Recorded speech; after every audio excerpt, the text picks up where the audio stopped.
Hi, I'm Skylar. If you're having trouble with redirects in Firefox and would like to try something to get rid of them, I recommend an extension called Redirect Cleaner. I'll show you how to get it. So I'm looking at Firefox now, and I want to go to my add-ons. So click Tools and Add-ons. Get Add-ons at the top and search for Redirect.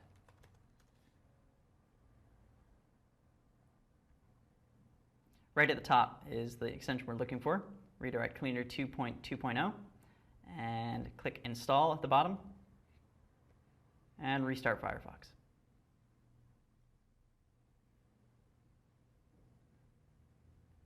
That should go a long way toward fixing the problem.